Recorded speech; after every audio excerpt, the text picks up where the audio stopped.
homicidio, tráfico de personas, abortos espontáneos y corrupción de menores. Estas eran una de las tantas actividades delictivas por las cuales las Poquianchis fueron acusadas. La historia y los crímenes sanguinarios que realizaron estas 4 hermanas, a pesar de los años, aún siguen en la memoria de todos los mexicanos, que recuerdan con horror las crueles y denigrantes formas en las que estas mujeres no solo mataban, sino torturaban a sus víctimas. Las Poquianchis han sido consideradas como el grupo de asesinas más prolíficas del mundo, según el récord Guinness, con un total de 91 personas asesinadas según el conteo oficial, pero se dice que el número en realidad oscila a más de 200, en las que, mayoritariamente, se encontraban niñas menores de edad. Bienvenidos a un nuevo episodio de La Cripta. Les habla Jean y el día de hoy estaremos tratando del caso de las hermanas asesinas más despiadadas en la historia de México, las Poquianchis.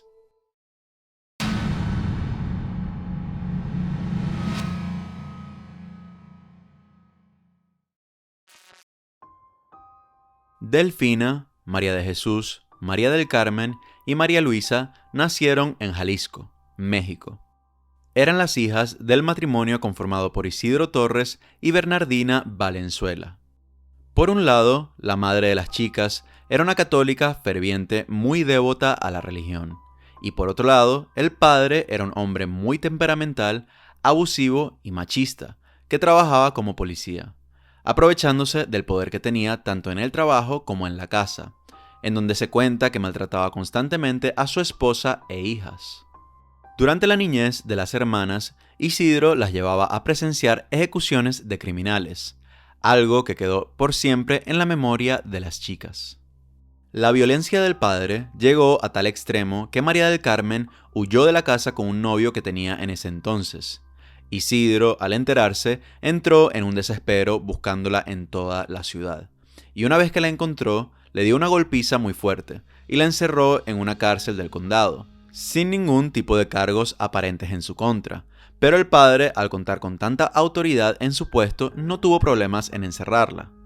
Durante este tiempo, en el que María del Carmen fue apresada, Isidro fue solicitado para cumplir con una misión en donde tenía que detener a un criminal muy buscado.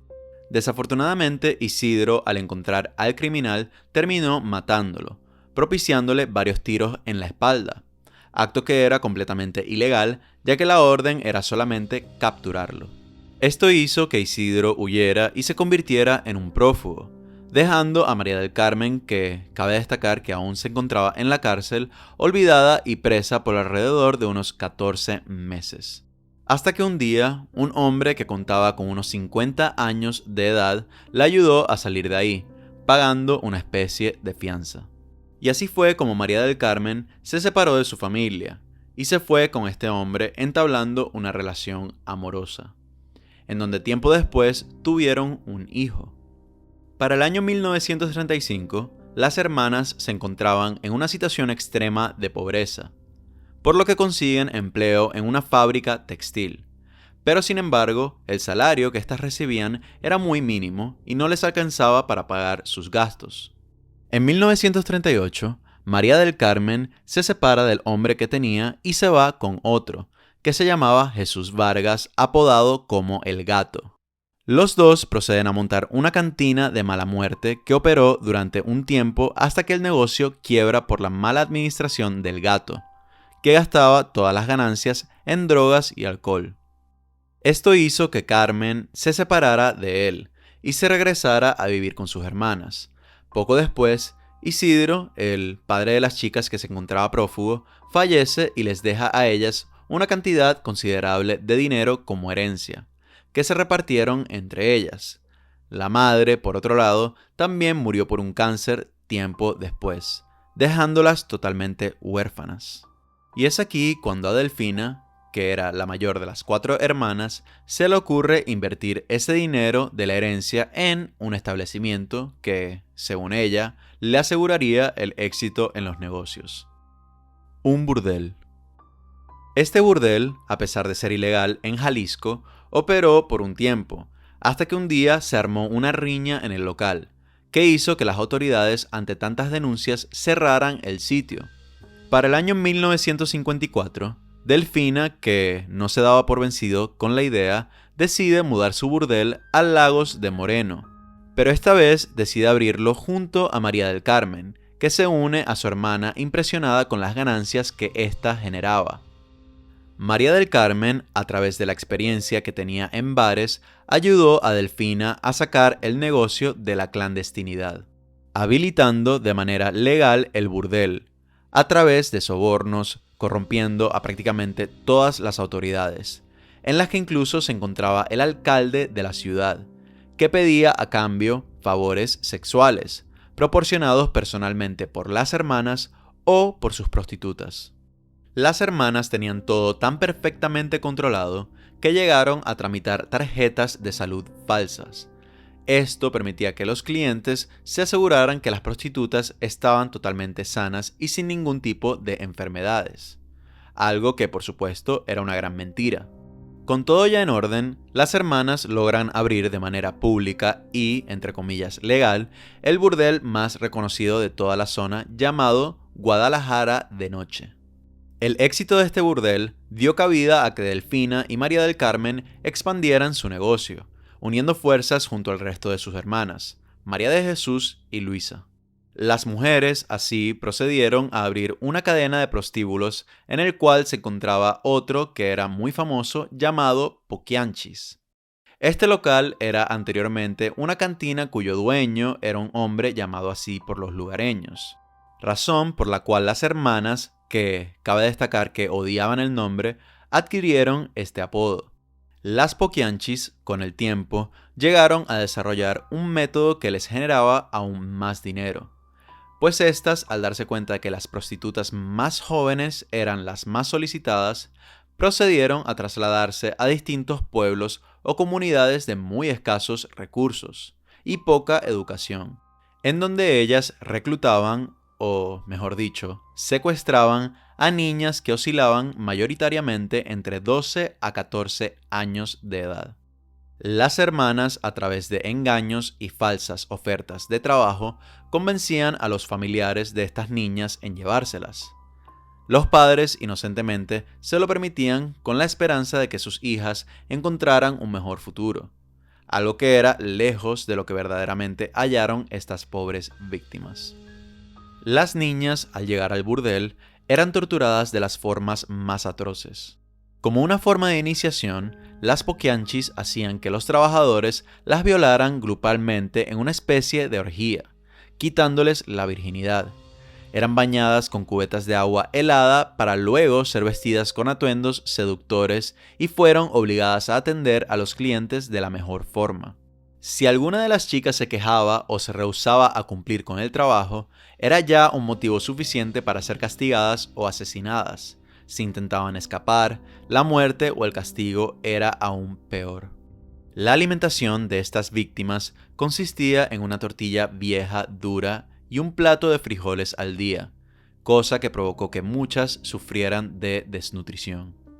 Luego de varios años, cuando las chicas alcanzaban a cumplir los 25 años de edad, al ser consideradas viejas e inservibles, eran entregadas a un hombre llamado Salvador Estrada Bocanegra, apodado por las hermanas como el Verdugo. Este señor contaba con muchos métodos para matar a sus víctimas, tales como lanzarlas de un balcón o quemarlas. Pero sin duda alguna, el más perturbante, según los testimonios, era cuando él las encerraba en un cuarto muy pequeño, donde las dejaba sin comer y beber durante muchos días. Luego de esto, él las torturaba golpeándolas con una tabla de madera que tenía unos clavos incrustados, dejando a estas pobres chicas inconscientes pero aún con vida. El verdugo, acto seguido, procedía a cavar un hueco en el patio del rancho, donde las enterraba vivas. Las chicas fueron obligadas a tener tantos actos sexuales con los clientes que en muchas ocasiones quedaban embarazadas. Las Poquianchis, ante la situación, ordenaban a sus secuaces a que les practicaran abortos espontáneos. Estas personas, al no tener ningún tipo de experiencia médica, terminaban matándolas. Si por alguna casualidad estas mujeres llegaban a dar a luz, estos recién nacidos eran asesinados brutalmente. Se dice que en solo una ocasión dejaron a un niño con vida para venderlo y experimentar sexualmente con él. Algunas de las chicas pasaron de ser víctimas a convertirse en una especie de cómplice de las Poquianchis, siendo la más reconocida Esther Muñoz, a la que le decían Pico Chulo. Ella se encargaba de maltratar y torturar a las nuevas niñas que llegaban. Cuenta la leyenda que las Poquianchis también contaron con otro negocio, en donde vendían la carne de las mujeres asesinadas a restaurantes o locales que no tenían idea de dónde provenía. También habían rumores de que las Poquianchis practicaban la brujería y el satanismo, puesto que en los prostíbulos se encontraron dibujado en varias paredes lo que parecía ser estrellas de 5 puntos. La forma de vestir de las Poquianchis también alimentaba ese rumor, ya que vestían de atuendos negros y tenían un aspecto físico que recordaba mucho a las típicas brujas de una película de terror. Los cambios en la situación política trajeron como consecuencia que muchas de las autoridades que estaban siendo corrompidas por las Poquianchis fueran cambiadas o quitadas de puestos. Esto hizo que ellas perdieran el control que tenían en la ciudad. Ante tantas amenazas de clausura, las hermanas, que solo contaban con un burdel en ese entonces, procedieron a mudarse nuevamente a un rancho llamado El Ángel. Las instalaciones de este sitio eran tan deplorables que las víctimas entraron al borde de la locura, pues las Poquianchis, al estar tan asustadas de las autoridades, dieron órdenes específicas de no dejarlas salir ni siquiera para ver la luz del sol. Afortunadamente, una de las chicas, llamada Catalina Ortega, que era una de las adquisiciones más frescas de estas asesinas, logró escapar de allí y denunció absolutamente todo ante las autoridades, que por suerte no estaban controladas por las Poquianchis. Los policías inmediatamente procedieron a dirigirse al rancho y lograron apresar a las Poquianchis junto a todos sus secuaces y ayudantes. También lograron liberar a todas estas víctimas que llevaban años siendo secuestradas. Los agentes investigaron meticulosamente todas las áreas en donde las Poquianchis montaron sus prostíbulos, incluyendo el rancho en el que fueron capturadas, y descubrieron lo que podría considerarse como el infierno en la tierra. Cadáveres en estado de putrefacción, huesos pertenecientes a mujeres y niños, restos enterrados en distintas zonas y sangre por doquier. Todos los detalles y fotos del crimen fueron publicados en una de las revistas más amarillistas y polémicas en la historia de México, llamada Alarma.